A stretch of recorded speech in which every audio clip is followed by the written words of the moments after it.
Every day, the news brings more and more images of random violence, torture, and sexual aggression right into our living rooms. Violence and violent images permeate more and more aspects of our lives. And I think it's time to draw the line. I know that one place parents want us to draw the line is with violence in video games. The fact is that a new generation of video games crosses that line, containing the most horrible depictions of graphic violence and sex, including particularly violence against women. Like the Grinch who stole Christmas, these violent video games threaten to rob this particular holiday season of a spirit of goodwill. Instead of enriching a child's mind, these games teach a child to enjoy inflicting torture. Hello, everyone. Those are the words of Senator Joe Lieberman in the 1993 congressional hearings concerning video game violence. And that's our topic today. We're going to take a little more somber introduction. I'm one of your hosts, Daniel Chadbourne. With me is Thomas Brooks. I'm back. And we have a special guest today. Our special guest today is Dr. Courtney Plante. And we're going to let him introduce himself and then tell us what he thinks of Joe Lieberman's thoughts on video games. Okay, so I'm Dr. Courtney Plante. I'm a doctor of social psychology. I did my PhD at the University of Waterloo in Waterloo, Ontario, Canada, studying media effects and fantasy, immersion into fantasy. I did a 2-year postdoc at Iowa State University, where I worked with one of the world's foremost experts on media violence and in the process of putting together one of the world's largest meta-analyses on the subject of media violence. And I have to say, I respectfully disagree with the good senator. We'll put it that way. That's my hot take. I respectfully disagree. Yeah.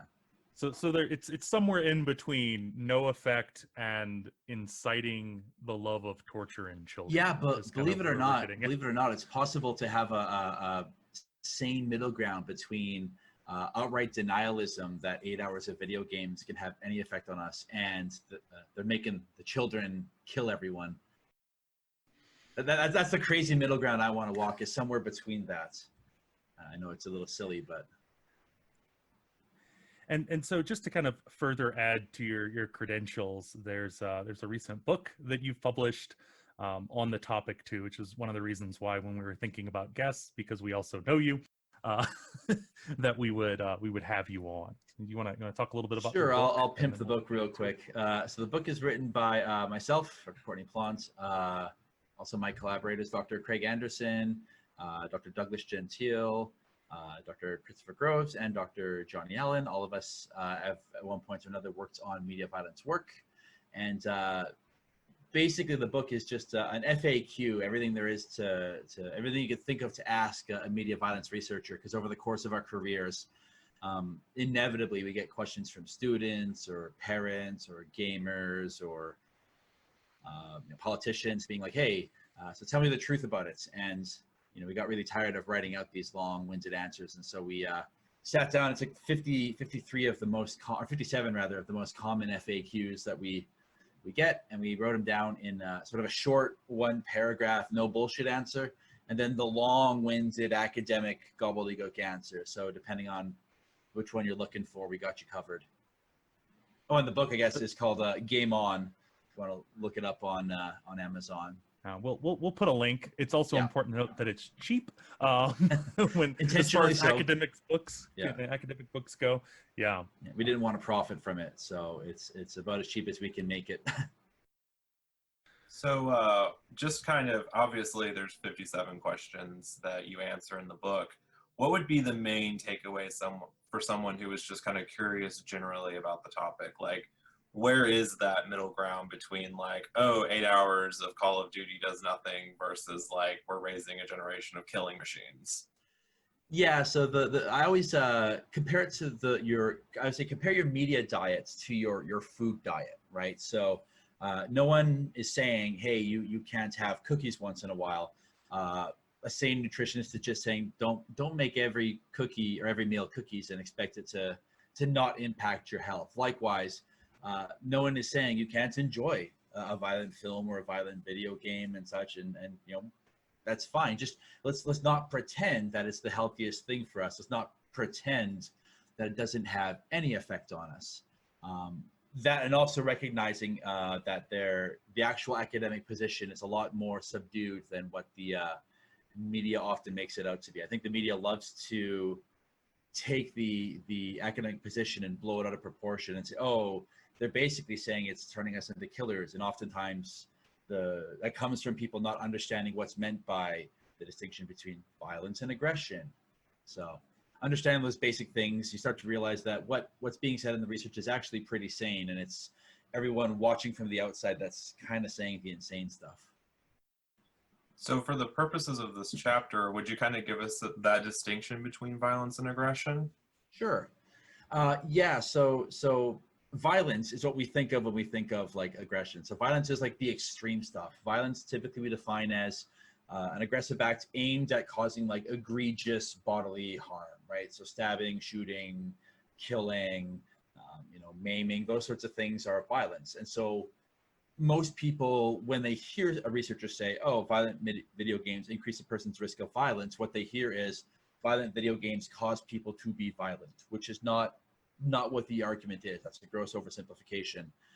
Aggression is any act intended to, any act done to someone who doesn't want it done to them that's intended to do some kind of harm, right? So aggression certainly can include stabbing and murdering, but aggression can also be calling someone an asshole.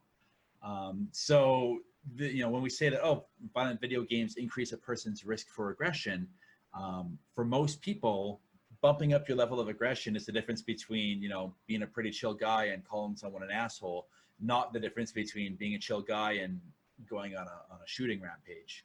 And when you phrase it that way, it kind of makes a lot more sense. It's also important to note that we talk about it as this sort of cumulative effect, this idea of like a drop in the bucket risk factor approach, as opposed to is a one-to-one cause of, in the same way that you would talk about, say, a person's risk for heart disease, right? Point to me the cheeseburger that caused you to have that heart attack is kind of a silly approach, but we can agree that, well, a lifetime of eating cheeseburgers probably didn't help, right? It was probably, maybe you had a genetic predisposition, maybe you lived a very inert, stationary lifestyle where you didn't get much exercise, maybe you had a whole bunch of other things going for you, but the cheeseburgers were a drop in the bucket. And that's kind of how we think of media violence, right? No one video game or you know, lifetime of video gaming probably won't push most people to the point of violence. You need I would say, think about it like a bucket. Most of us are walking around with a pretty empty bucket of aggression, but it's like a couple of drops in that bucket. It's one factor among many.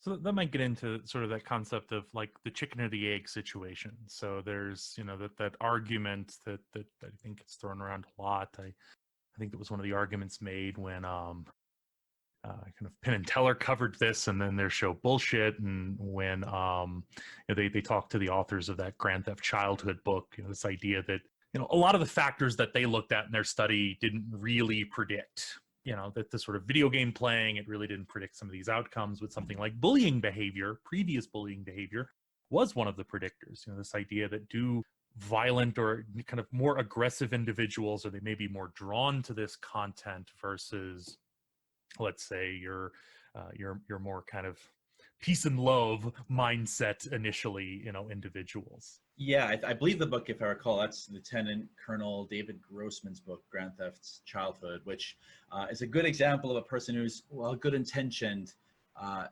takes the kind of alarmist approach. They take the research and they run rampant with it, and I think a lot of their conclusions maybe don't follow from the premises or their extreme overstatement. So in the book, they take the stance that, oh, these are, I think they use the term murder simulators, and they use a lot of really like hyper. Now, to be sure, he makes some excellent points. So he points out, for example, in the military that they use, that when they started using human-shaped targets, it started increasing the soldiers' willingness to pull the trigger on a person, as compared to in World War II, they were using square targets, and a lot of soldiers, when in the field, were a lot more reluctant to pull the trigger on a human. So there are certainly kernels of truth in what he was saying, but the conclusion he went to that we're training a generation of killers is probably a little hyperbolic. It broke my heart a little bit to hear Penn and Teller take the approach. I love Penn and Teller's bullshit. I love Penn and Teller in general. So it seemed like a little bit of an oversimplification of the argument. They fell for the bait of the really easy argument that sounds really complex. That's kind of the gotcha argument we hear all the time. Well, hold on. How do you prove that it's not the other way around? Correlation doesn't equal causation. I remember that one. So the argument is, well, can you prove that it's not just violent people preferring violent media, right? Are these just violent bullies who like violent games more than Minecraft? And the answer is it's both, right? Bidirectional effects can occur. And we, believe it or not, we have studies that can test for causal direction, both longitudinal studies, which allow you to track which came first, the chicken or the egg over time, but also laboratory experiments, which allow you to control for all other factors and manipulate one factor and then see whether or not that factor has a causal impact. And in both longitudinal studies and experimental studies, we find the same thing, a small positive correlation, not just a correlation, I guess, but in lab studies, you find that it's in one particular direction. That's violent video games to increase a person's propensity towards aggression. The other direction is also there, depending on the study you look at. In some studies, they've found that in addition, aggressive people also happen to like aggressive media. So it's this positive feedback system where one begets the other in this kind of endless cycle. So yeah, it can be both. But again, it's kind of like that drop in the bucket. So if you're walking around with an empty bucket, there's just a little bit going in. And so you might go from being, that kind of, I can hold my tongue in every situation, to finally just snapping and calling that person an asshole. Yeah. I mean, talk to But if your bucket's full. Yeah, then that, maybe it's the straw that broke the camel's back. I love the argument that people give that, oh, well, and I said this as a violent gamer myself, right? I can go through I always show a picture of my Steam playlist, which has, 400 hours on Dark Souls and, 600 hours on Fallout. I love me some violent games.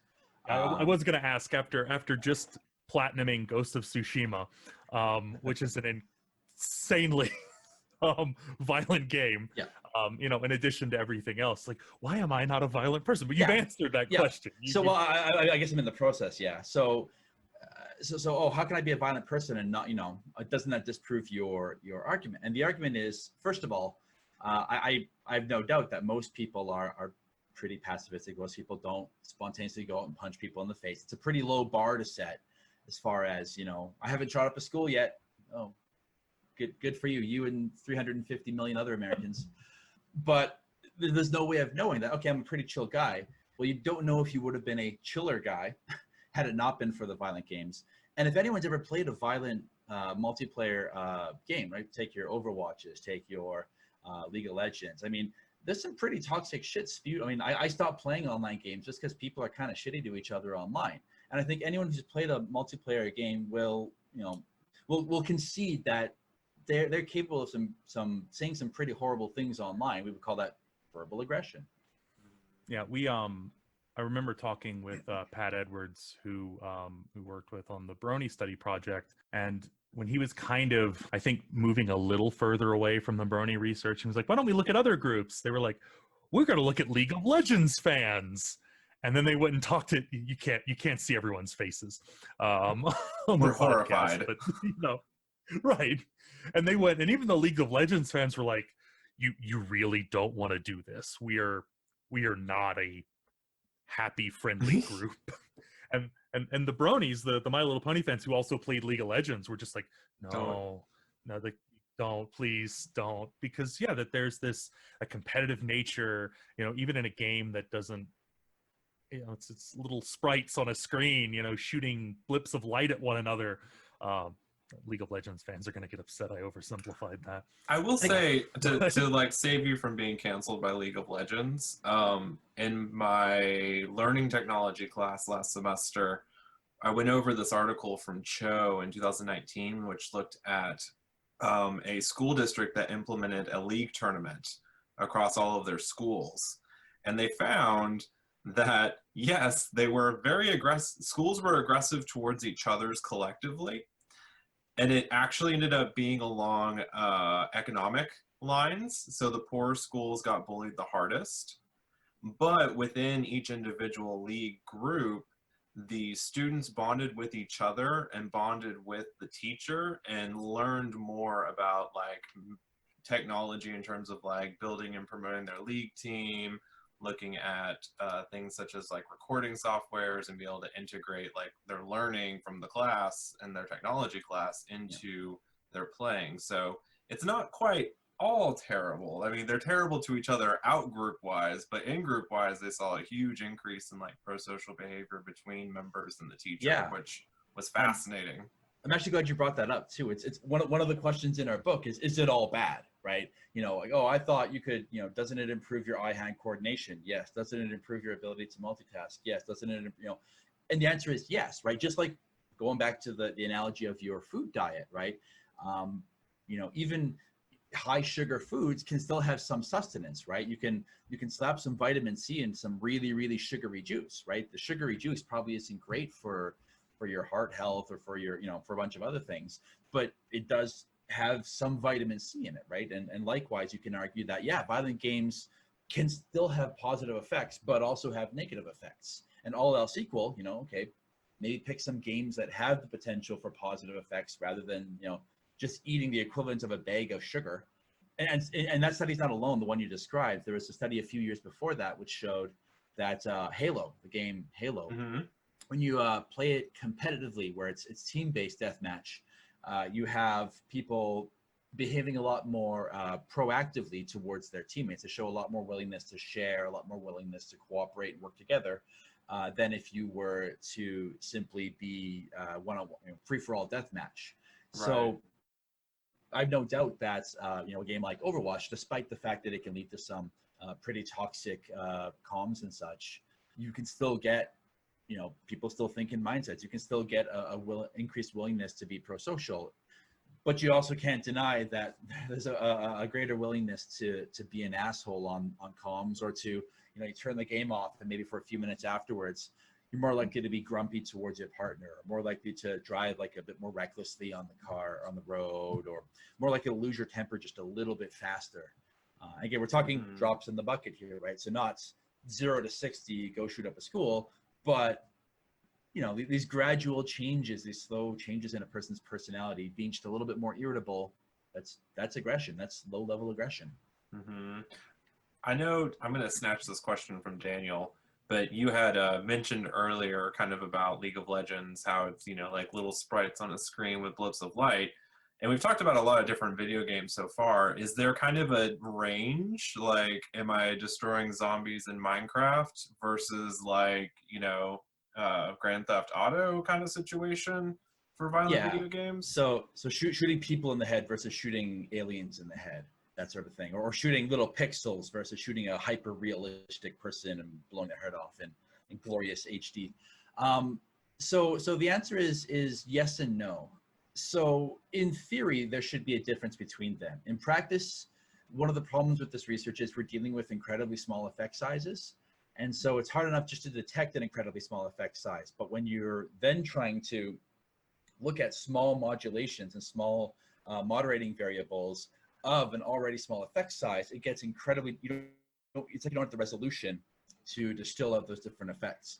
What we can say is that these media violence effects have been found regardless of what the target of the aggression is, regardless of the fidelity of the graphics. So in the early 90s, they were finding these effects with super low graphics video games, and, you know, more modern VR, high def, we're still finding the effects. So it doesn't seem to be the case that low graphics stops the effects. In theory, they've had it with games like a version of Lemmings, if you know the little game Lemmings, where the little critters, you're supposed to help them home. You can modify a version of that, so the goal is to kill the little dudes, and you find the effects there. So we don't really find a practical difference. That said, theoretically at least, you should find, in theory, one would expect to find bigger effects the more realistic it is, simply because there's more mechanisms. There's no one mechanism through which media violence effects occurs. If you look at a model like the general aggression model, it lays out all of these different reasons, everything from learning effects to priming effects to desensitization effects. And more hyper realistic games they check more of those boxes. So you'd expect a bigger effect, but practically speaking, there haven't been a lot of studies showing huge differences between them. You just kind of find, in theory, Mario jumping on a Goomba's head is an act of aggression and can be considered to increase a person's aggression. It makes me wonder if we're kind of looking at again, because if you kind of couple this with the co-op research, so I'm working together on a team, it helps maybe to reduce some of those effects, or I can see more positive effects when I'm kind of thinking about the game differently, that there may be something kind of to that side. So it's not really about I'm going and hacking up zombies and creepers in Minecraft, but there's also this huge creative building component to it that really kind of takes the focus of the game. And if it was just only me running around killing people, I'd likely see those effects probably greater, but because there's this other use, this other function. Yeah, and we talk about that a bit in the book. When we're giving advice to parents, we say, look, it's the difference between, if you want a dessert, the difference between having fruit and having a bag of sugar, right? So are kids going to want to play violent games? Absolutely. Can you choose which violent video games you would prefer them to have? Yeah. So, maybe there's a difference between playing a game where you are the mass murderer killing people versus, hey, you're playing as the good guys, right? You're playing as the people trying to stop the people who are murdering. These kinds of things matter, right? Or a game like you said, Minecraft is a perfect example, a game where you can kill versus a game where the goal is solely to kill. Even a game like Fallout that gives you peaceful options, right? Or a game like Undertale that has a pacifist route in it can do wonders, I think, to help teach this message that, hey, violence may not be the only way, or is maybe not always the most desirable way. Even that is better than just pure violence. For if you're gonna watch a movie, the violence in it, watch a Saving Private Ryan over a Saw or something. I mean, even for people who play Grand Theft Auto, there's got to be a difference in the effect of the person who plays through the story and follows the traffic laws. And I mean, I'm sure that person's out there somewhere. Yeah. Versus, just goes all willy-nilly. I once had a friend in undergrad who told me that she loved Skyrim, but she was vegan in real life and had to be vegan in the game. And I was like, how? That's not possible. But she swears up and down she won. I have no idea how you're vegan in Skyrim. I mean, there are wonderful challenges around that too with the Fallout games, which I'm a huge fan of. Can you play through the Fallout games pacifist? Or Doom? I loved seeing people play Doom pacifist, and apparently you can beat a game like Doom 2. I believe you can do it without killing anyone. I think so, if I recall correctly. With enough glitches and wall clips, Yeah. You can probably do anything. Yeah. So we talked a little bit about some of the social aspects. The other thing that came to mind with that is that we have talked, we've kind of done some of these chapter read podcasts, whatever we're deciding to call them this week, looking at things like conforming pressures and social norms and perceptions. And that even, when we're looking at these, the norms, thinking about the more competitive games, like you were talking about Overwatch, and how, there's a lot of aggressive and, for lack of a better word, shit talking in it, that could also be something that we can call back to our discussions on things like de-individuation and the norms of the group. I mean, that's anything that Pat learned studying League of Legends fans, is that the norms of the group were very competitive, for lack of a better word. If you're going to talk about norms, you can make a distinction between injunctive norms and descriptive norms. I'm not sure if that's a term you've used before on this. No, podcast. Not yet. Do you want to introduce them? Sure. So descriptive norms are that's what you see happening here. Right? So descriptive norms are this is what you're seeing happening. So the example is often used if you're in a parking garage, right? So the injunctive norm is the sign on the wall that says "Do not litter." The descriptive norm is the garbage all over the ground, right? So there are the rules as posted, and then there's what everyone's actually doing. As it turns out, people tend to be very heavily influenced by what everyone is doing, not by what the rules are. Case in point, see music piracy, right? So when you're playing these games, right, there's a world of difference between what people are actually doing versus sort of the ideal, right? Ideally, we're supposed to be harmonious. We're supposed to be working together as a team. In practice, if everyone's tearing into each other and calling each other a shitlord and ripping into each other, it doesn't help as well when the game takes place in an aggressive or violent context as well, that's only making the injunctive norms and the descriptive norms line up, right? This is a violent game with a lot of violent content. Oh, also everyone's being kind of a jackass to each other. It just takes away one more little barrier, one more drop in the bucket, one more barrier that would stop you from being aggressive. You just pluck that away, along with de-individuation. You don't know the person on the other end. So just one more barrier taken away that makes it just a little bit easier to say some horrible thing to someone you don't know.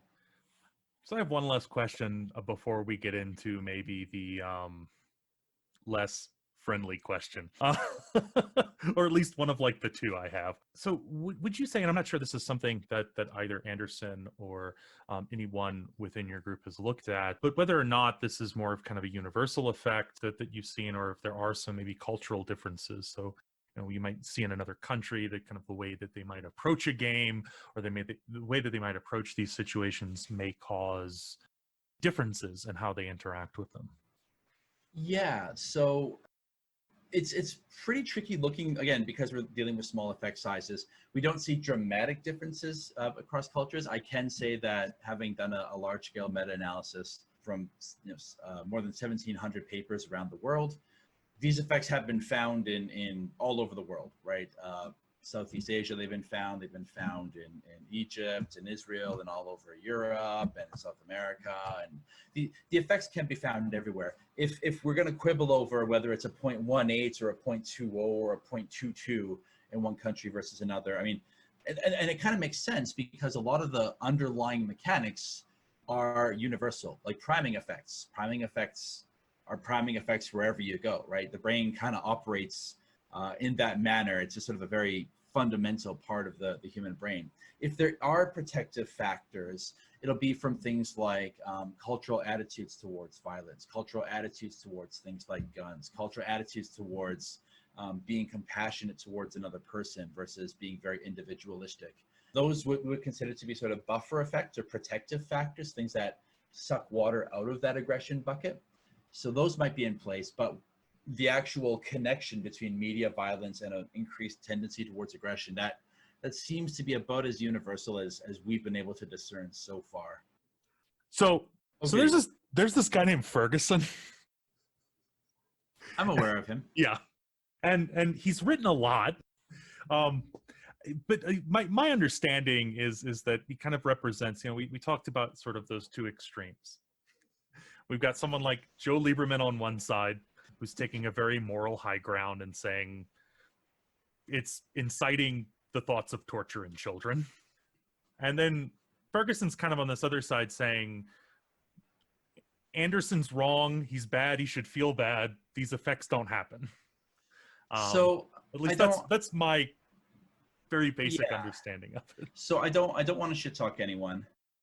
What I'll say is that Ferguson takes a more skeptical approach. So Ferguson, in his own studies, tends to find minimal to no effects, or he'll find an effect of media violence that's been found, but then he'll sort of deconstruct it. He'll throw in covariates and try to control for things until you break an effect. And if you know anything about statistics, if you throw in enough covariates, you'll eventually break an effect. You'll control away an effect until there's nothing there. I will say that because these effect sizes are small, they're hard to detect. It doesn't take much to not find an effect, right? Throw the right combination of covariates in, you break the effect. Have one potential drawback in your design, right? Tip your hand a little too much and make it too obvious that it's a media violence study, you break your effect. Use a bad manipulation or an underpowered manipulation, you break your effect. So there's a lot of reasons to get a null effect.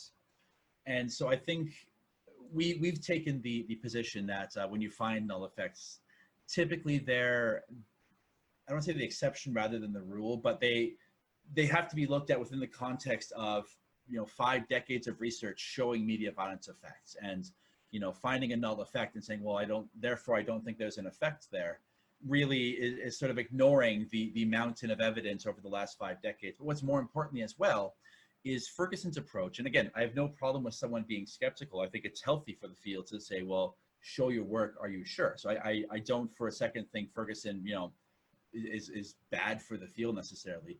But one of the problems is that he doesn't have to make any theoretical claims, right? There's no theoretical skin in that race for him. So all he has to say is, oh, there's no effect, right?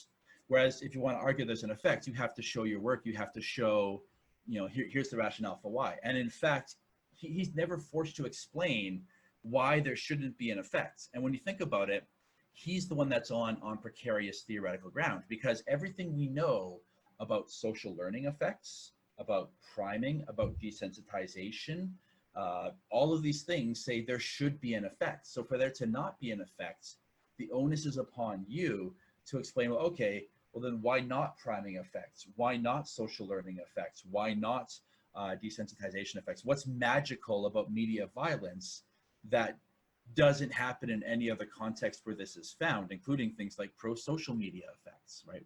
So, and he's never held to account for that. It's really easy to just say, I don't see an effect here. But if you're not going to put forth a theory as to why, you're not contributing much. So if there's just no effect, is that it? Or, well, what is it? What is going on here then? Why is there no effect when there should be one, according to all the other theory out there? Just because I'm, favorable to the skeptic. One of the things I did kind of pick up on while we've been talking was that the effect is not strong enough to parse apart different kinds of video games, even though theoretically there should be differences in the kinds of violence people engage in. And also, the effect is hypersensitive to things like study construction, overplaying your hand, having too many covariates. And with the lower effect sizes, I guess kind of one of my questions is what is the actual translation to behavior that we're talking about if this is only happening in like hyper controlled lab situations where like the stars align? Yeah, I love that question. It's a great question. So I would agree that for laboratory studies, if all we had were lab experiments and you could only sort of show these effects when you were able to have them in nice sanitized conditions where you got rid of all the noise and stuff, and if that's the only time you could show the effect, I would say that you're absolutely right. You should be really skeptical about this effect. The problem is that there's converging evidence to be found with longitudinal studies, correlational studies as well, cross-sectional studies. So the fact that we find it with laboratory studies, but also when you just ask people in large-scale survey studies, how many hours of violent games do you play?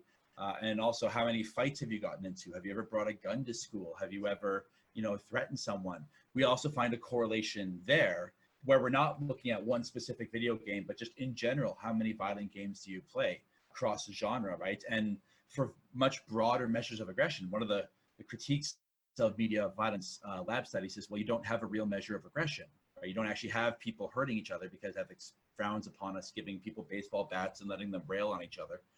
But with cross-sectional studies, we still find the effect. The effect is almost the exact same magnitude in cross-sectional studies, right?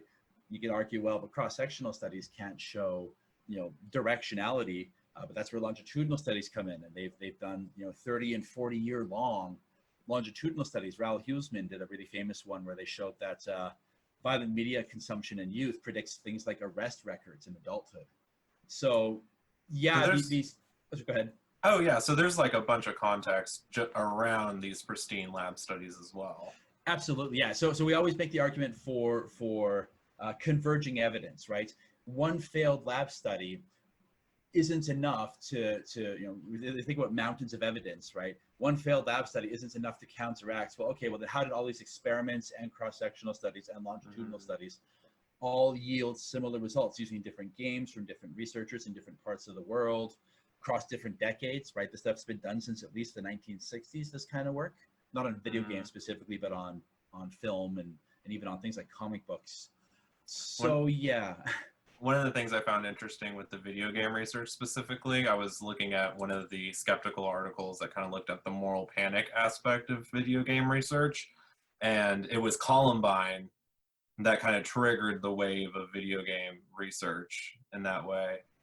Chomping at the bit to answer this one. Do what now? I'm chomping at the bit to answer this one. Yeah. So that was just an observation that was kind of like, oh, like this is like a cultural event that spurred this area of research. Yeah. I mean, I don't think you can fault an area of research for that. You could argue that conformity research was just a bunch of people being concerned about Nazis. We did mention last week, because we were talking about Milgram and Zimbardo, and even then, like, you know, part of Zimbardo's popularity came out of Attica happening 2 weeks after he did his study, so it became relevant. Yeah. So I don't think you can fault the research. I mean, after Columbine, this was a question on people's mind, and social psychology as a field has a habit of drawing inspiration from the world around us. Look at terror management theory in 9/11. What I will say, just go to any modern conference and look how many why Trump posters. Why Trump posters? Yeah. So many.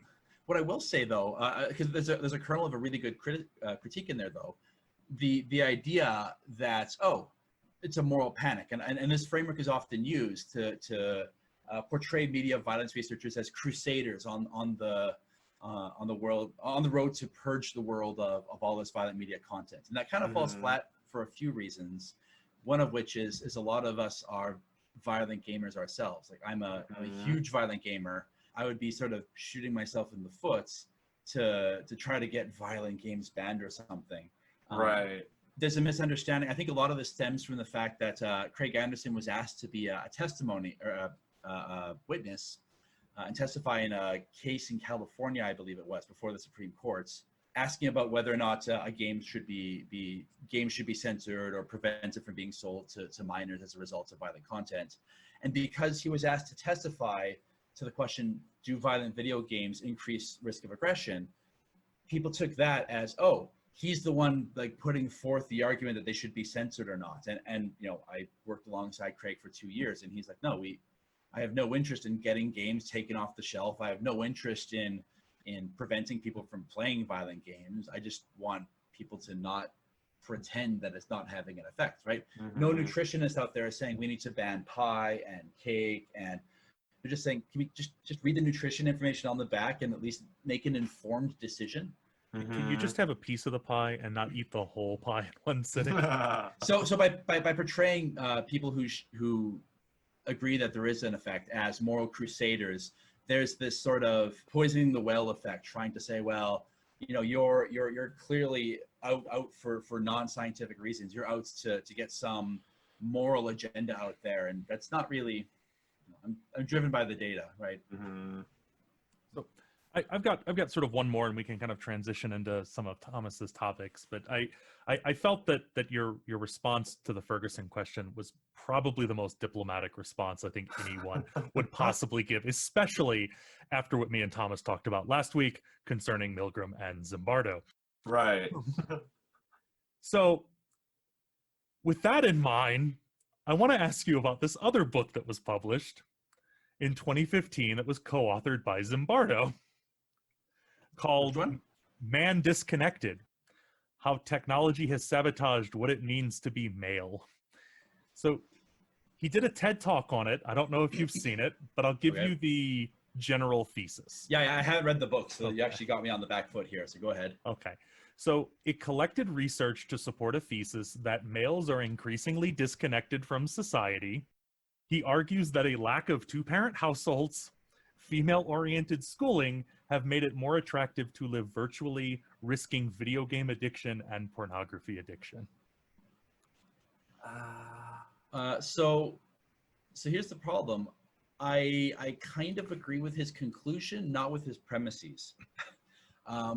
I will agree, because I've done research on immersion, I will agree that it is increasingly, we're increasingly finding that more and more people are becoming addicted to social media, becoming addicted to gaming. You know, people are spending more and more time in these digital worlds. I've published papers on media addiction effects.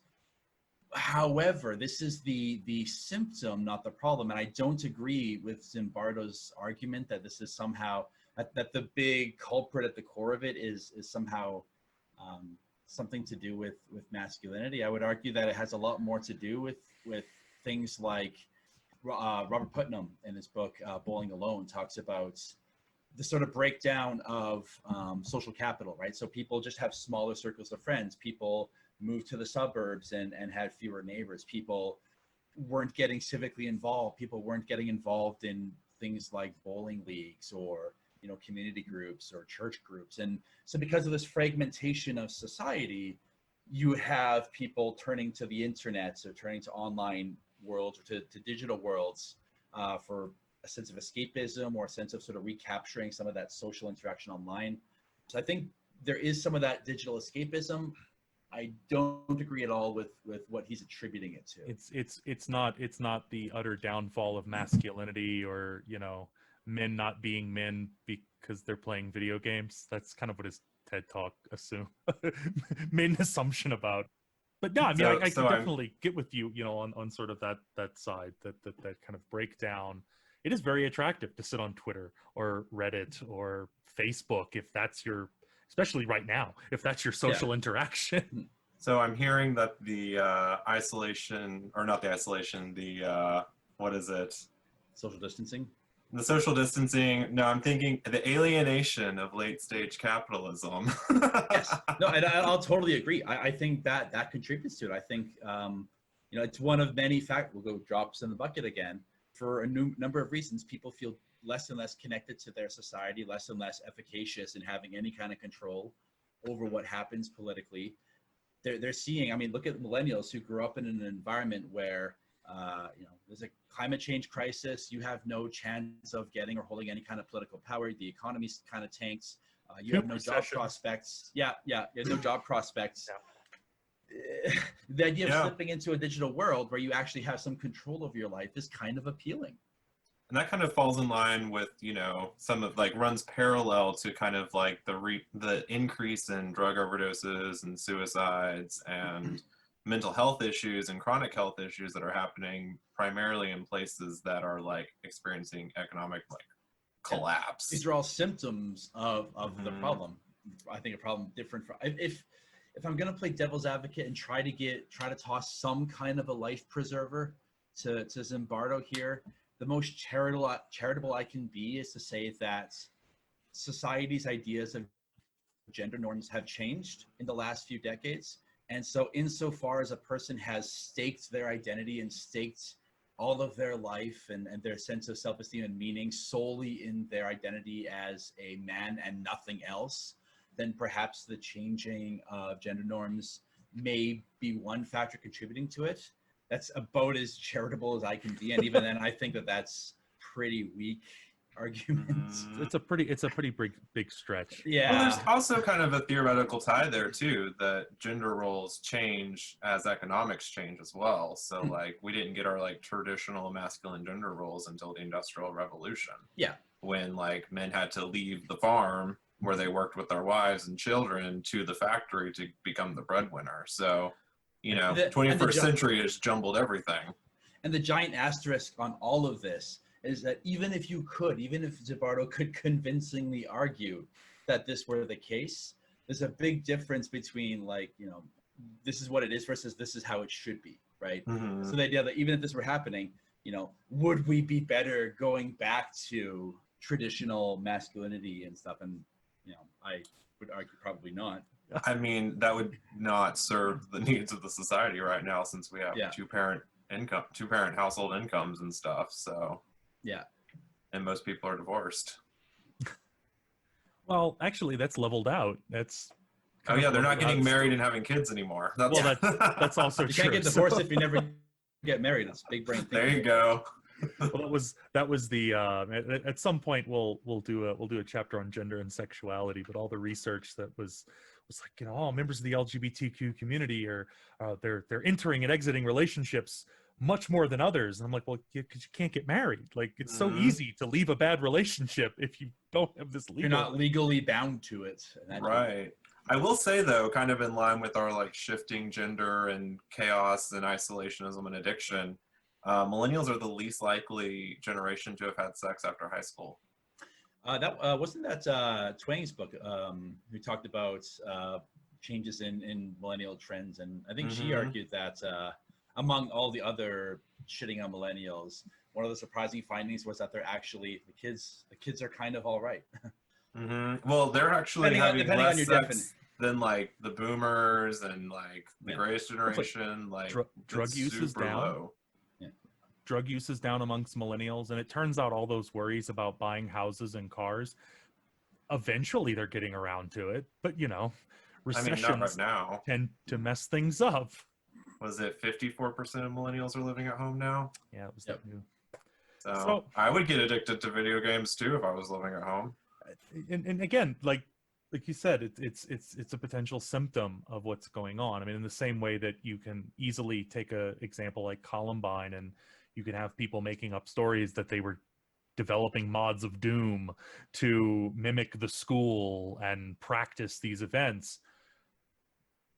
But those documentaries and those discussions tend to also gloss over a lot of the other stuff going on, issues at home, personal issues, bullying, these other factors that, you know, may have led to some of these other behaviors, or, you know, kind of these drops in the bucket.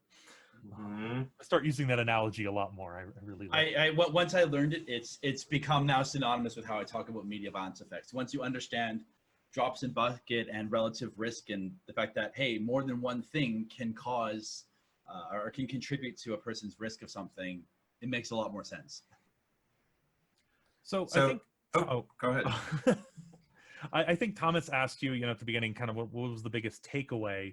I've got kind of two short, and maybe you can answer these kind of shortly, and then we'll kind of transition into Thomas's half, or Thomas's. What would you say is kind of the biggest misconception, like generally speaking, of, I guess, all of the questions or the research in general? Like if you had to pick one core thing that people have the biggest misconception about, and then what would you say is the biggest limitation to current media violence research? So I think the biggest misconception, I think, would be not understanding relative risk. So a lot of the FAQs center around people not realizing that no media violence scholar is saying violent games are the sole cause or the biggest cause of these problems. One of the things people often say is, well, how in an era where violent crime rates are going down, violent video game sales went up. How can that be possible? And well, it's possible because violent video games aren't the only thing driving murder rates nationally. So realizing that a lot of things contribute to aggression, of which violent media is only one small effect, but still an effect. I think if you could understand that, then a lot of the other bad criticisms kind of fall away. And then in terms of the biggest limitation of the research right now is that we, in many ways, we're kind of stuck back in where we were in the 1990s. There's this constant need to circle back and start over again, reproving things. In the 1970s, we'd all but shown that, we as if I was there, the 1970s, researchers has all but shown that media violence effects were a thing. By 1972, the Surgeon General's report, it kind of said, yeah, we've studied this to death. It's well known. And then video games came on the scene, and people forgot that we'd shown this, and we had to reprove it all over again. And then it's like, in the 1990s, it had kind of been shown, no, video games are pretty much the same as any other kind of violent media. And then in the 2000s and 2010s, we're having to circle back and do the whole thing over again. So we can't seem to get traction on trying to answer bigger questions or more interesting questions because we always have to circle back. Sort of like how climate change scientists are always forced to go back and reprove once again that yes, climate change is a thing. If we could start with that as an assumption that everyone agreed with, we could go a lot further to starting to cure it. But if we have to constantly just prove the most basic of facts to people, I'm waiting for astrophysicists to have to continue to they're wasting time having to reprove that yes, in fact, the moon exists and the Earth is not flat. Well, I mean, there are people who are really, really strong proponents of the moon being hollow and the Earth being flat. So, and by having to waste effort, like you have the most brilliant people in the room having to waste time and effort debunking these things, it makes it really hard to progress. So I think if there's anything damning this literature, it's the fact that we're still answering 20 and 30-year-old questions because we kind of have to. I mean, the topic almost makes it kind of like a reactance effect. Like that's what I've been thinking of since the beginning of us talking about it. If you tell someone, or at least you frame the topic, if the next news article or the next news piece on it is, oh, these violent video games, they're destroying the youth. You're telling people you can't play these games. You're like, It's not what we're saying, but if you frame it like that, it kind of creates that, like what we're seeing today with you should probably wear a mask. Right. We have to reprove these things because there's a general air of distrust towards academics, which makes it incredibly hard to progress on some of these questions. But that's my long-winded answer. I'll let us get to Thomas's stuff. Well, it is related, and it's one of the fears that Zimbardo has. I do have one question for Nuka before we switch over, because I thought of this while y'all were asking. Since the researchers are reproving things that are 30, 40-year-old questions, what would you like the future of video game violence research to be? Oh, glad you asked. So in our big meta-analysis, we were wanting to look at we want to try to answer some of these questions that people have been asking us that there hasn't been enough research on. So things like, okay, well, how might immersion moderate these effects, right? Presumably, one would argue that, hey, just having a TV playing a violent movie in the room that you're not paying attention to shouldn't be as strong an effect as looking at the TV and being fully absorbed in it. And yet, there's not a lot of, I was working on that for my dissertation and my postdoc. There's not a lot of research being done on that topic. We need more on that subject. And I think it would be great. As more media come in, there's a tendency to get lost in the media or focus on the medium itself and say, well, we're making the same mistake we made with when we introduced video games in the first place. Oh, are video games the same things as books and TV? Yes. Oh, but what about VR? Is that the same thing?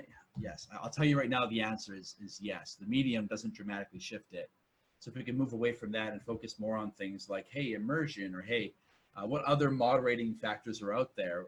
What other mechanisms are there? I think that would be a fruitful direction to go in, but also positive effects, right?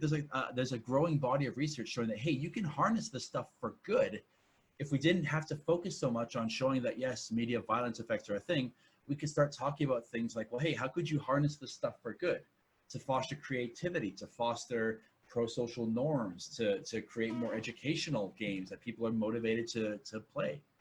So transitioning to a different kind of media, there are a lot of parallels between the video games cause violence versus the pornography causes violence.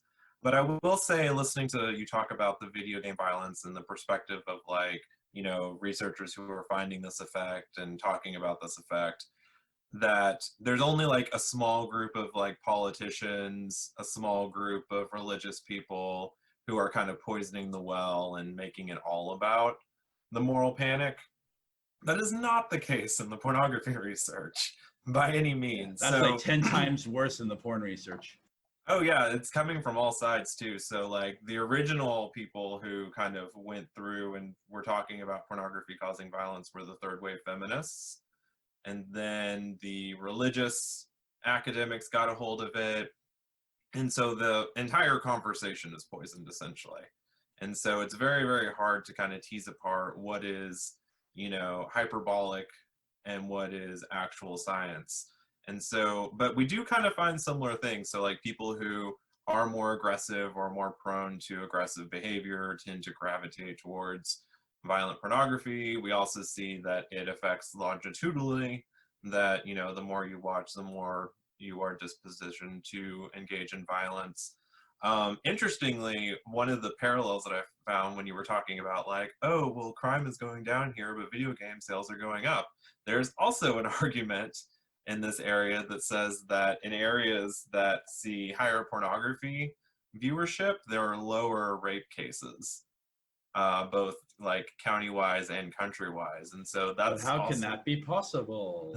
Right? Yeah. And so that, is one of the issues.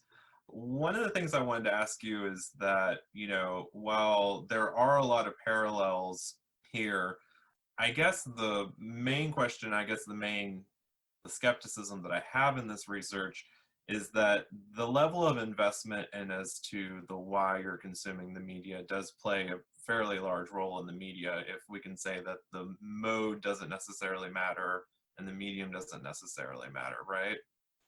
Yeah, I think motivation plays some role. With these things, it's really hard and I think kind of useless to talk about what is the biggest factor, right? When you're talking about something that's so multiply determined, quibbling over which of these multitudinous factors is the biggest one, is kind of a waste of time. I would agree that a person's motivation probably moderates the effects to some extent. There's a myriad of other variables at play too. Things like social learning, right? What kinds of norms does a person learn from consuming pornography? What kinds of expectations and scripts do they learn? Desensitization effects. So if you're watching porn where, you know, the emphasis is on, you know, people protesting, but it's okay to, you know, the guy keeps going kinds of things. You know, do you learn very quickly to just tune that stuff out? Oh, the person's, you know, saying no, stop. Just, or do you fixate on the no? Or do you fixate on it? Yeah. So, and I think that's part of the problem too, is when you take something as broad as porn, there's a lot of porn out there. There's a lot of different interests out there. There's a lot of ways that sex can manifest. And so I think part of the problem that, or one of the things that makes it so much, like it amplifies the difficulty of doing this research, is that at least in the aggression research, aggression is aggression, right?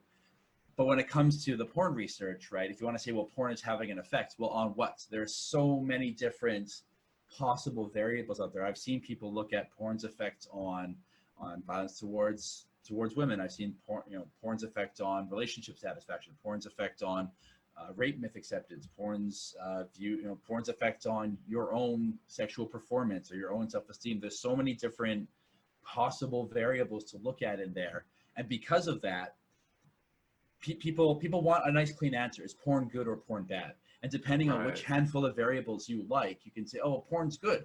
Look at, people can use porn to improve their, as an aphrodisiac in their relationships, and other people will pick a different handful or different constellation and say, oh, but look, porn is bad because it leads to rape myth acceptance. And so people want that nice clean answer, and I think they're not going to get it in a subject so nuanced.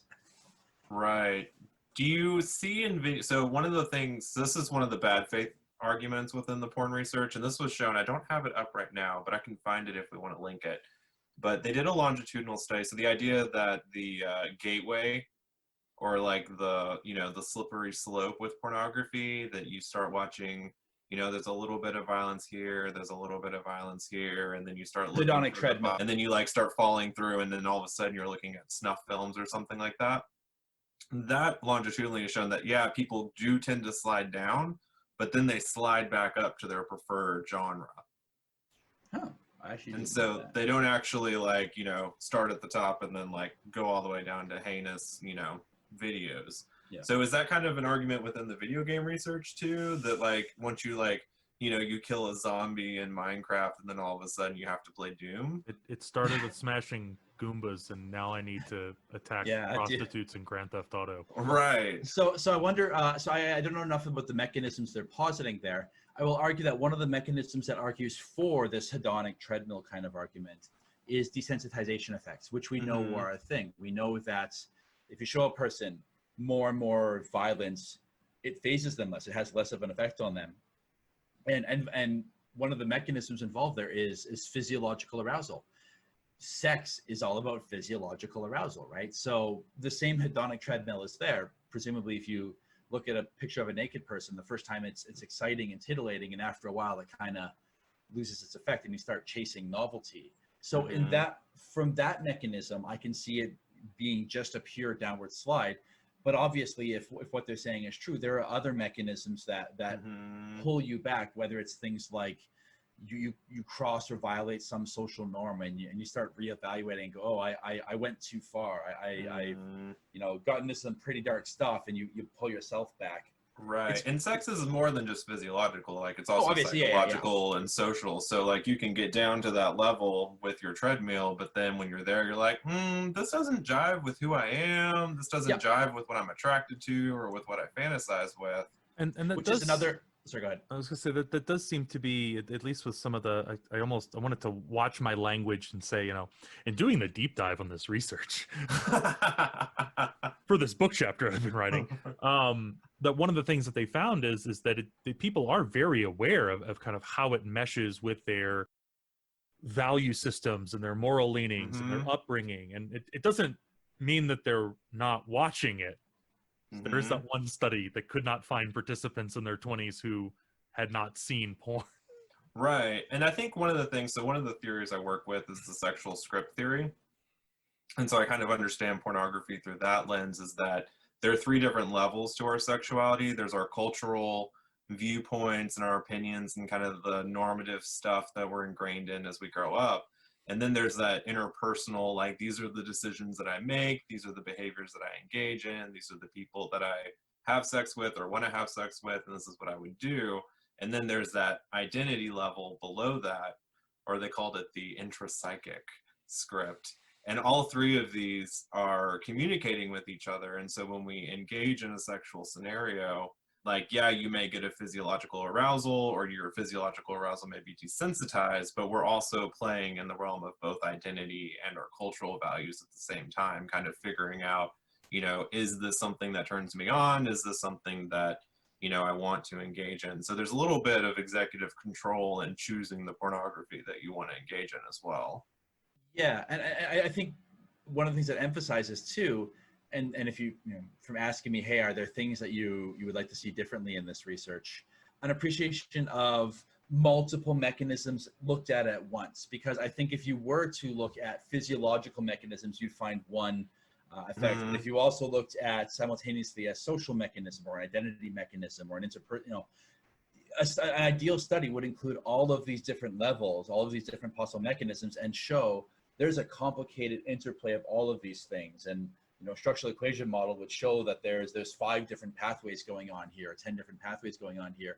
But the problem is we have a tendency to dissect things so much and compartmentalize so much that we only look at one mechanism and one thing at a time, and generalize from that into this oh, porn is good or porn is bad. Mm-hmm. I mean, we could make a critique of research funding for that, because it's a lot easier to grab your 2 samples of 25 people to look at your isolated mechanism than it is to take your like 40,000 people and look at like the different levels of what's going on and the motivating factors and stuff like that. Yeah.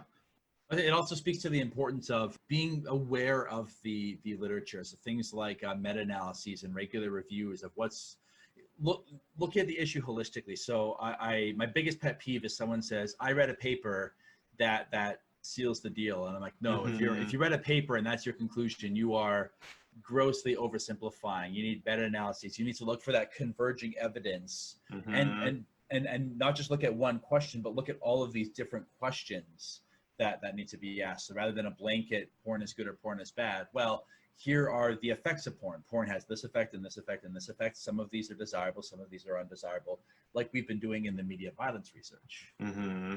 Another parallel, and you kind of touched on this earlier with media addiction, there is a very toxic literature about pornography addiction going on right now. But one of the more prominent findings that are coming out from kind of like, that's moved away from the feminist perspective and like the Brigham Young perspective and the Liberty U perspective has been that we see a lot of the pornography addiction being reported when there is a moral conflict in the viewership of pornography. And so there is no standard frequency of media consumption that kind of predicts pornography addiction. It's only when the person viewing the pornography feels bad about themselves when they're viewing the pornography. And so subject A is watching like 1 video a week, but subject B is watching like, 3 hours a week. And they're both going to report the same amount of distress and addictive qualities, but their similarity is that they both view watching porn as bad. And kind of within that critique is that we can't really make a parallel between like substance abuse addiction literature and media consumption addiction literature, that there's kind of a crossover there that's not quite fleshed out enough. So what have you found in the media addiction?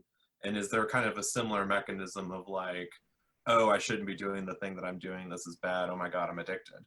Yeah, so there's it's a really ugly literature right now. Big fight happening there right now isn't necessarily, is it possible to become addicted to this stuff? No, I don't think very many people are arguing about that possibility. I think what's more the debate taking place right now is whether media addiction is its own category separate from other kinds of addiction. Is it categorically different, or is it just this, another flavor of something else? Because in theory, skeptics would argue you can be addicted to anything, right? You become addicted to driving a car. You can become addicted to should we have food addiction? Should we have, do we have an entire book just of all the different things we can become addicted to?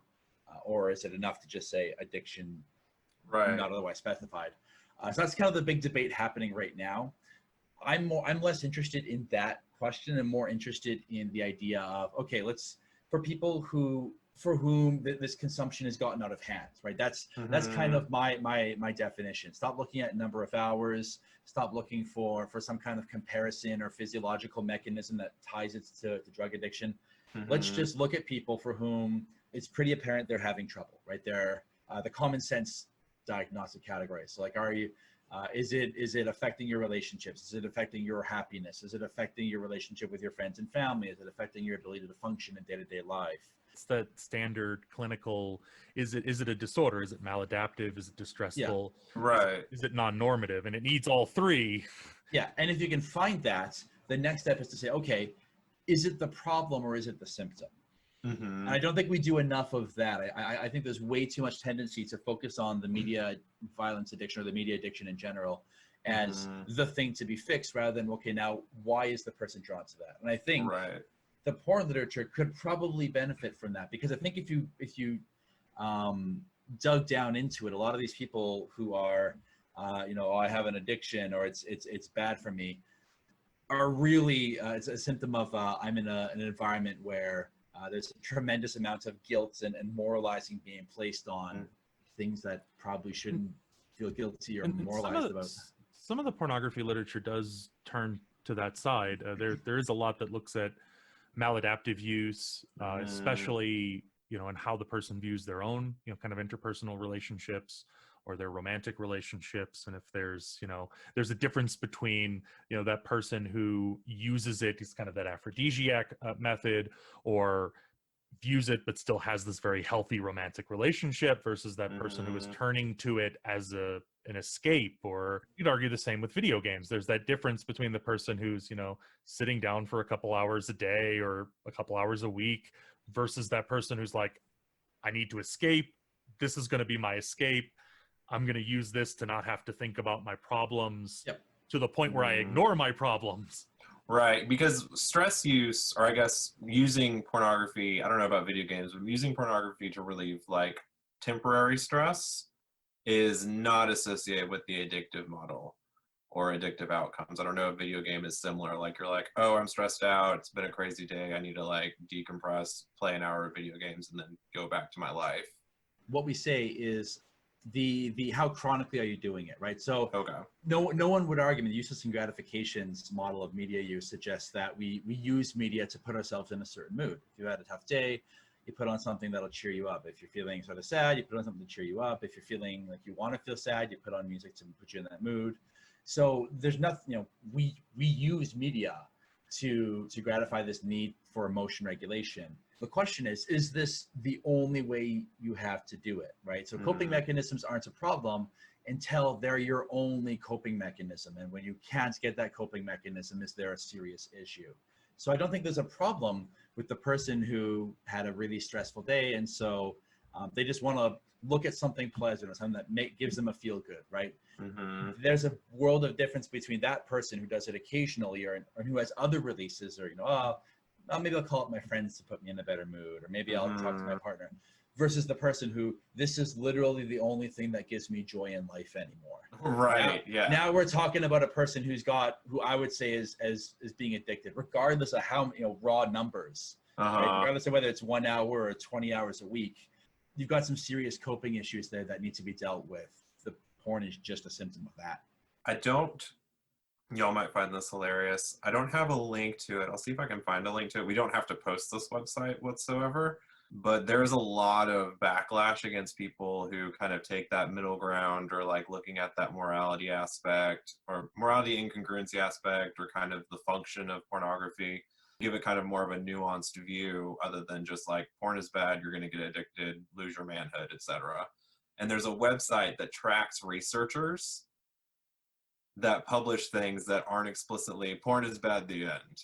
And it looks like one of the conspiracy websites. And so it's like this god awful primary color with just words So like an old, everywhere. what is it, like Alta Vista? Yeah, no, it's Early- absolutely insane. And they So you have wind a up bunch. on like one column or the other. Yeah, no, it's all over the place. And like every time you read it, you're like, whoa, I can't see. And so But the I idea don't is know. they categorize researchers into like one category or another. Either you're one of these Mhm. types of researchers or one of these types of researchers. All right. So there's a lot of online harassment going on with people who are moving away from this porn is bad model of research, which I guess, there are some conflicts in the video game research, obviously, but that's not as public, is it not? I mean, conflicts of interest or. More like conflicts between researchers or the public and the researchers. Yeah, I mean, there are. I always kind of say that there are like 10 different voices in the room. The researchers are just like one of them, but there's also concerned parent groups, religious groups, politicians, lawyers, game companies, gamers. All of them are shouting, and the researchers are often kind of the quietest voice in the room that no one's listening to. I can imagine that's only 10 times worse in the pornography literature, where a lot of the people making judgments about whether research is considered valid or not are people who aren't weighing it on its merits, but rather have a particular ideological bent that this research doesn't jive with. So, yeah, it's just like I would say that it's for people listening. If you find yourself in the porn is good or porn is bad camp, like it's just as varied as video game violence. It's just more of a toxic conversation because there's so many people, like even the researchers themselves. Like I can't tell you how many times I'm like going through and like, okay, porn addiction, let's see if we can pull the latest research. And it's like Liberty University dissertation, Brigham Young dissertation, which could be great science, not judging them, but they kind of show their hand as well whenever I see the university association, because the relationship between the researcher and the university in this context are so strong. What's kind of interesting about this, at least that I was thinking, and I know, Courtney, you mentioned, that having this defined split. So for media violence, you are focused on violence and aggression. There are some researchers who are starting to take that turn in the pornography research and really starting to separate simple versus aggressive, or simple versus violent. And I do know with some of that research, they are really finding some striking differences, that if you're just focusing, for that person who's watching a lot of the simple stuff, again, as long as they're not making that their kind of maladaptive coping strategy, it seems to be fine. But when you start moving into that kind of violent category, you start to see more degrading thoughts about women, more tendencies for aggressive action. I mean, much as I'd imagine you'd see in the same if you're watching any violent programming, and again, a lot of those same arguments. Aggression, right? Right, right. The other thing would be like the target of the aggression might slowly, drops in the bucket, change your perception of that. And if you're watching pornography, well, that target is a woman, or if you're into same-sex pornography, is your sexual partner is the target. And those kind of drops continue to build up. They're at least taking that distinction. But again, we're kind of in the sort of muddy water of not everyone's talking about it, not everyone's doing it, not everyone's willing to say, hey, let's examine these contexts in which they occur. One of my, now I'm not going to say it's my favorite, but one that, an area of the internet that always amuses me is people who kind of talk about having hookups or short-term sexual relationships with people that very clearly only watched porn before they got into their relationship. And those are always hilarious because they're hyper scripted, no communication whatsoever, lots of expectations going in. And so I think there is like a social learning aspect of porn that really needs to be investigated further. I would argue that that's, again, I'm going to contradict myself and say, well, you can't say which one is the biggest effect. That is one of the bigger effects, I would argue, is social learning and norms are two of the biggest effects, I would argue. If I had to bet money on it, those would be the two biggest mechanisms driving a lot of the pornography effects that you see. I often talk to my class and I'm surprised I'm teaching a psychology of sex course right now. I always use the example of cervical penetration with the penis, right? As being something that you see if you go into hentai and draw an artwork. This is an incredibly common trope, is right. These are so big, or right through the cervix, And to see the look on several people's face when I say that this is less of an enjoyable experience and more of a trip to the emergency room situation. Yeah. Seeing several of them go like, oh, like that, just unaware of it, right? As far as they know, if this is your only experience with sex, completely learning the wrong thing. That's something that I found when I was teaching the sex class, was that men and women know nothing about vulvas or vagina anatomy or function at all. It's so undereducated, and at the end of it, like, everybody's like, whoa, you know all of that? And I'm like, yeah, there's lots of information, guys. You don't need to just assume. When there's research showing that, I can't remember the exact numbers, I'm ballparking it, but about 50 to 60% of people say the only knowledge they have about sex comes from pornography. Or the majority of it comes from pornography. This kind of gets back to our question. Is this a problem or is it a symptom? I will say that one of the things that, and this doesn't negate that, what you just claimed, but in my thesis, I did ask kind of like, where did you learn each different kind of sexual information and then what source? And so I had like 10 different sources, like your parents, your high school, your college, your friends, Google, porn, your romantic partners. And a lot, I would say the majority of like practical sex information came from romantic partners. And so porn was up there, but romantic partners was consistently number one. So I think people are also learning from each other. But is the blind leading the blind? Right, exactly. I always feel weird in this because I had kind of this really weird history with sex ed. I remember actually taking my first class in like the 5th grade at a Catholic school. Oh. And actually having, the teacher be very frank and be like, look, let's talk honestly. Like, I can't like give you books and stuff, but like there's some honest things that you need to know. And then actually having something a little more comprehensive when I was in middle school, I think it was 7th or 8th grade. And then I took a class in college by like the psychologist who wrote the textbook. And so it was very informative and very science-based. But like when I think about this in terms of that's a debate that we're having in some schools, and depending on your school district, there is no way you're getting any of this information. There's no way you're being even told basic information about it. It's mandated in the state of Texas for every district to cover some form of sexual education. There's no standard. And most of the books that they use in the state are factually incorrect in a lot of ways. But Texas State University did a big study where they interviewed all of the superintendents from around the state.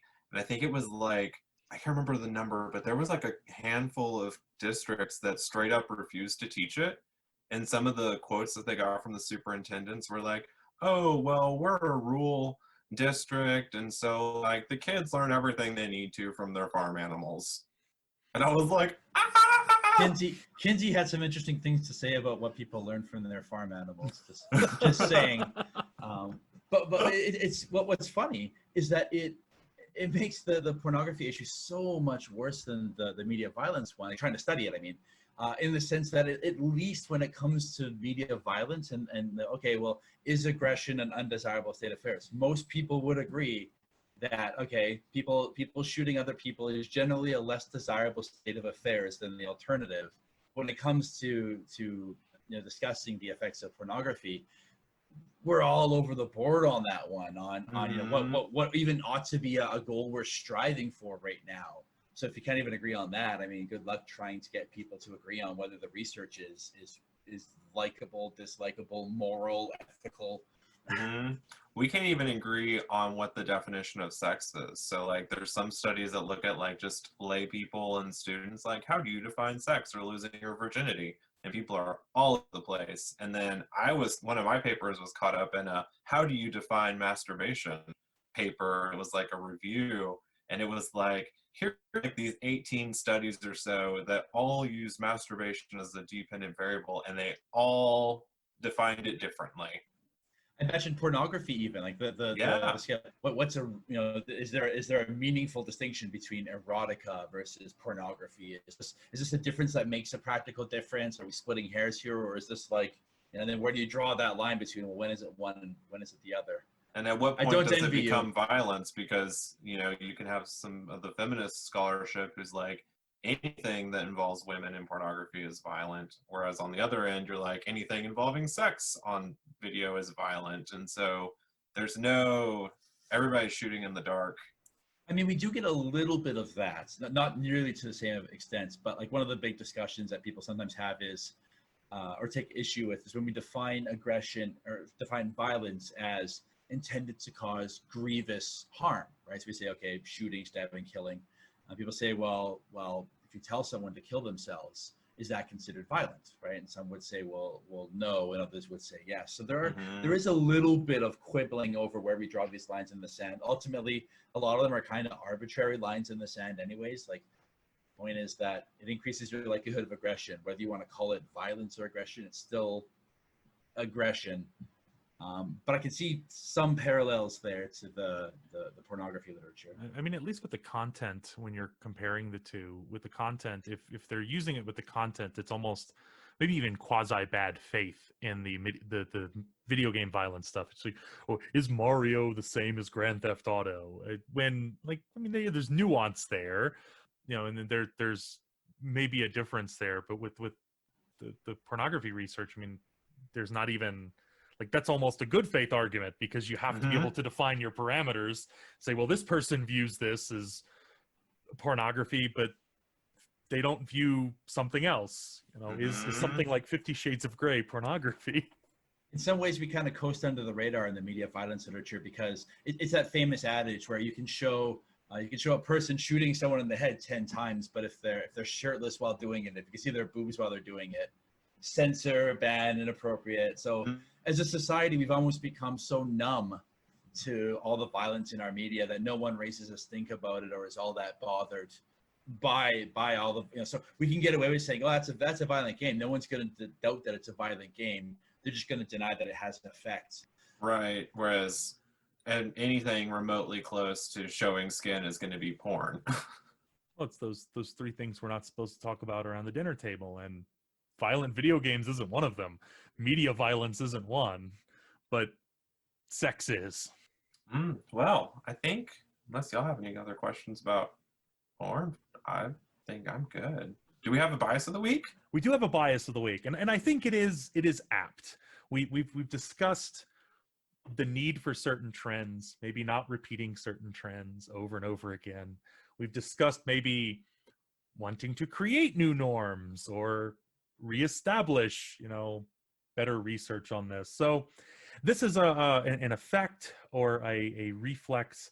It's called the Semmelweis effect, or Semmelweis effect, or Semmelweis reflex. It's the tendency to reject new evidence or knowledge that contradicts established norms. Oh. And it was derived from the Hungarian physician Ignaz Semmelweis, who discovered that, you know, when you wash your hands as a surgeon, it causes people to get less sick. That Didn't they kill him? Childbed fever mortality rates fell tenfold when doctors disinfected their hands with a chlorine solution before moving from one patient to another. And his procedure saved many lives 20 years before germ theory was discovered, yet he was heavily argued against. There were doctors who just outright refused because they believed that germs could not spread on gentlemen's hands. Oh. Sounds a little bit like a combination of cognitive dissonance and a problem with assimilation versus accommodation. I'm cognitive psychology nerding over here. Right. Reminds me of that. Yeah, that and it just, again, you know, makes you think, if we've got this norm that we have to allow this to happen, we have to have these, or we have these particular, let's say, moral codes, we can't do research on this, or we can't view the positive effects of the There's not to get too psychological on this podcast. No. There's a wonderful model called the meaning maintenance model, if you're familiar with it. The model suggests that one of our big underlying motivations is to make sense of the world. We have a need for the world to make sense, right? We have these frameworks within which the world works, and we find it incredibly threatening when something challenges those frameworks, right? And we want to push back and and fight against them and ignore them or distract ourselves, precisely because if we had to acknowledge them, then we have to do all of the emotional and mental labor of dismantling and rethinking all of our belief systems again. It takes too much work. Yeah, I mean, imagine if you had to, if you're a doctor at the time, to go to the original context where this came from, imagine being a doctor at that time and suddenly realizing how many patients might I have killed through my inaction. That's a deeply troubling thought. So it's much more comforting to tell ourselves, no, it's wrong. You preserve your framework for how the world works. And if there's anything we tried to argue, I think in this episode, is that we like the kind of all or nothing approach. We like that there's no effect, or there's this super terrible effect of video games, or there's, you know, it's bad or it's good, when the reality is nuance. The world is a somewhat messy place. And a little bit. And to maybe admit that means that all that time you spent defending that there was nothing, or that this was the worst thing in the world that's turning all people into, you know, horrible, hell-ridden individuals, maybe that's not comfortable. Mm-hmm. And that sense of meaning also means that we want that clear answer. We want that quick, easy, so they hate, you know, psychologists who come in and go, well, it's a little complicated. There's 5 or 6 different ways that this could possibly happen. Yeah. And that's why we're the quietest person in the room. Parents want their nice, simple answer. They want to know, should I give my kid this game or not? When it's just a really complex possible response. Well, how violent is your kid, and how many drops in the bucket are you willing to give them? Well, that's absolutely what it is, right? At the end of the day, we take risks every day. We take risks every time we cross the road, every time we eat something with some fat or some sugar in it. So it's you can't think of it as what's healthy or not. It's okay, well, how much risk are you willing to take? So it's the everything in moderation. This is a good approach. You can put 400 hours into Dark Souls. Yeah, as long as you got some, you know, throw some Undertale in there once in a while. Throw some Minecraft in there once in a while, just to go outside, clean your room. Good. Talk to people. Well, it was a pleasure. I think this is probably the best conversation that we've had so far. It's been a very, you know, more, I guess, nuanced and back and forth, almost interview-esque conversation than. Yeah, we've got some structure here. Imagine that. We can't It's been a blast. I've had a good time, so thank you very much. So yeah, to everyone listening, thank you for joining us. We hope you've enjoyed, and until next time, goodbye.